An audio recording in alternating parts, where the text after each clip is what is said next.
Let's get real honest. Is this boring?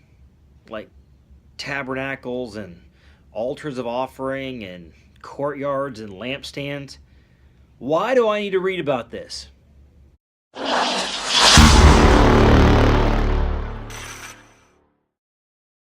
Why do I need to read about this? Because everything in here is written for a reason. The tabernacle. What's the point of this tabernacle? It's a temporary dwelling for God.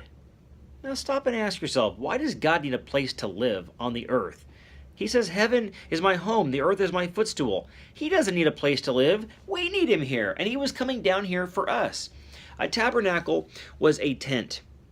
It wasn't a permanent structure. The truth is, they were going to go from Egypt to the promised land, which should have taken a few months. But God knew, even giving this passage, that they were going to sin and they'd be kept out of the promised land for 40 years.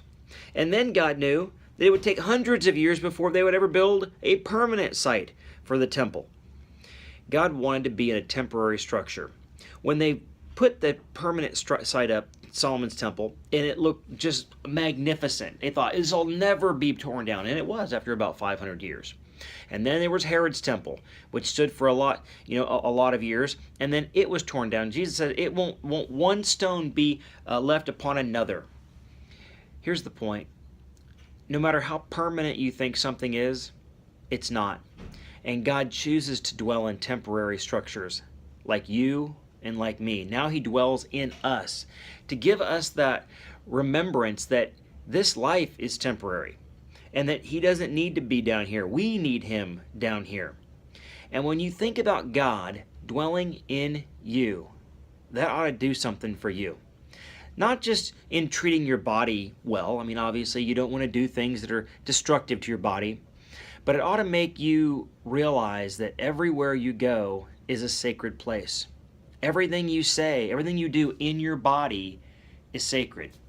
And just as you read about the care with which God took on every article of the temple, we need to take that care in our lives to make sure that everything we're doing and exposing the Holy Spirit to is good and pure and godly. He took great pains to talk about how many inches, how many feet, how many, everything in this whole thing. And what does that tell us about our lives? Everything we do matters because we are holy, because what is in us, the Holy Spirit, is holy. Think about your life today and think about, how am I doing with holiness? Am I set apart since I am the temple of God? Take a few minutes on that today.